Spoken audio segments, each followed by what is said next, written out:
Hey, it's Terry, and this is the Something Spooky review of The Curse of La Llorona, which was released by Warner Brothers in April 2019. It was the sixth installment in the Conjuring universe, and it was directed by Michael Chavez, who is going to be directing the upcoming Conjuring The Devil Made Me Do It. It is based, of course, on Latin American folklore. The Curse of La Llorona is a real legend about, La Llorona translates to weeping woman, crying woman, something along those lines, and it's the story of the woman drowning her children in the lake, like shown in the movie. So it's based on real folklore. Overall, it had a 29% on Rotten Tomatoes. Not particularly great, maybe about right. I'd probably go a little bit higher, like I always say with these horror movies on Rotten Tomatoes, but it certainly doesn't, far exceed that. It has a it had a $9 million budget and made $123 million at the box office. Both of which, while pretty good numbers, were lows for the franchise. So it still made 10 times its money back, 123 million box office versus 9 million budget, but that's significantly lower in both cases than the rest of the movies in the franchise. So it's interesting that they kind of like hedged their bets and kind of like landed on softer ground almost intentionally. It seems like it feels almost more like a spin-off since it doesn't tie as directly in as the other movies in the franchise. So it gets off to a very strong start. It gets a lot done in the first 20 minutes. It introduces the folklore, you start to meet the characters, there are some good, slow, creepy scares. It's pretty impressive the way it starts landing things right away out the gate, and it's maybe one of the strongest parts of the movie.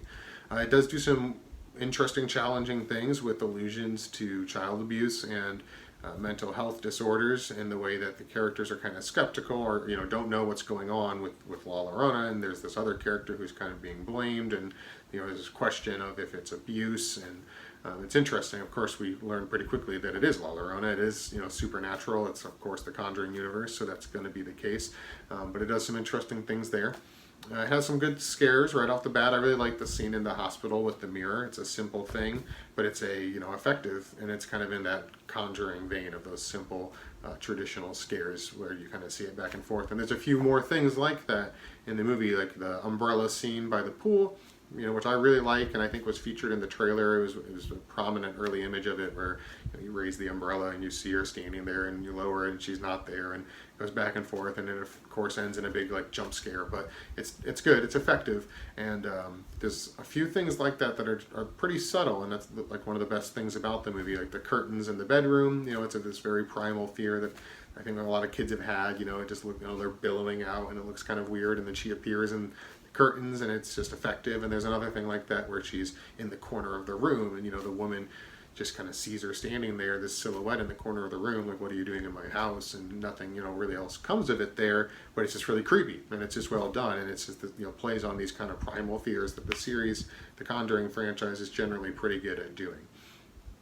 It does get into the same faults of some of the especially more recent Conjuring movies, where they also will then go for the full blast, full front CG monster scare, and it just never works as well as the other scares that they've already started doing, and it almost kind of takes away from them, because then it feels like the payoff doesn't totally land, like when you see her and she is screaming at you and running at you, and it's like, okay, well, the other thing was actually scarier. So it's just like a weird balance that these movies keep falling into. It's a weird trap. So one thing that the movie does do that's pretty different than the other movies in the franchise is it's a little more goofy. It has this kind of like silly dynamic at a point when the character Raphael is introduced, who I really like. I think it's one of the best things about the movie. And he actually kind of reminds me a little bit of the like paranormal investigators in Insidious, in that he has this kind of levity to him, and he kind of like provides this balance to the scary things happening in an effective way. Whereas like Ed and Lorraine Warren in the other Conjuring movies, they always, it still stays very bleak, and they always feel very like under fire, and that dynamic doesn't change in the same way. Whereas Raphael kind of like provides this interesting new angle for this series, and I think it works pretty well here. It does lead to one of the few real nitpicky things I have in the movie.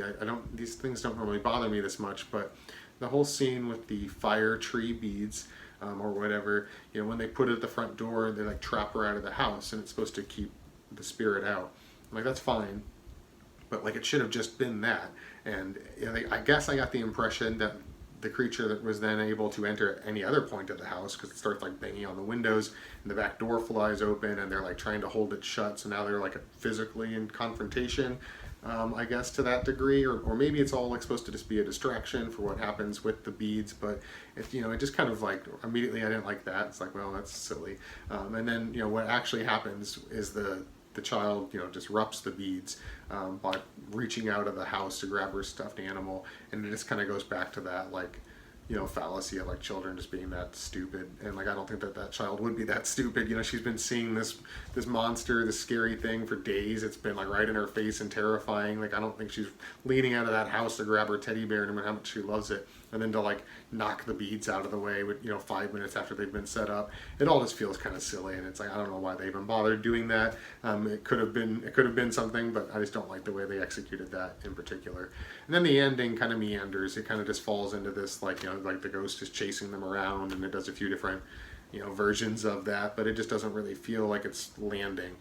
And I think part of the problem with that is that the characters, they feel like there's no expendable characters. They don't feel like they're really in any danger, because there's basically just the mom and the two kids, and then Raphael, who comes in a bit later. But like the mom and the two kids, you don't really expect anything to actually happen to. I won't try to not spoil anything, but it's like they're all central characters, and they're this close family unit. So while this is happening to them, you kind of expect if anything's going to happen, it's probably going to happen like at the very end of the movie. So like other things along the way are just kind of like motions that they're going through, and they just don't ever feel like they're really in any actual danger. There's no like threat actually present to them most of the time. And I think that's part of the problem. And the other problem is that it does just feel a bit formulaic, in both like a regular kind of cliche sense, but also in this weird sense to the Conjuring movies. It feels kind of like trapped in those movies' shadows at points. And like one of the points that I noticed that was something that I could have liked, the bathtub scare, with the young girls in the bath, and then like you see La Llorona's hands coming down behind her, and it's like this cool creepy shot, and it could have worked. But the way it unfolds, it just kind of feels so scripted in the way that all of their scares are starting to, where like it happens so slowly, and you kind of like get the sense that they're like waiting for people to notice it and like gasp in the theater or whatever. Whereas like if it was just a little bit faster, I think it would have actually alarmed me and would have been like, oh, that was a creepy, like your brain's trying to catch up to what was happening.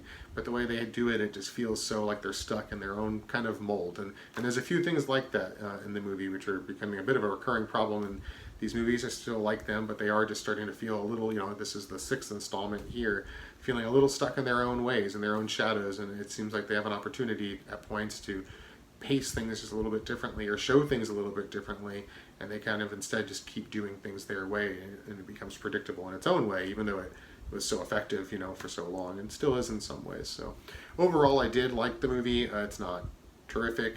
It's kind of like in the same vein that these movies have been falling in for me recently. It's good and not great. I'm going to give it a C+. It has an okay value to watch once or twice and enjoy, but it's not going to certainly blow anybody away, I don't think. So that was The Curse of La Llorona, and I'm going to give it a C+. If you enjoyed the review, please like it and share it with your friends, and follow Something Spooky. Check back for more soon. Thanks.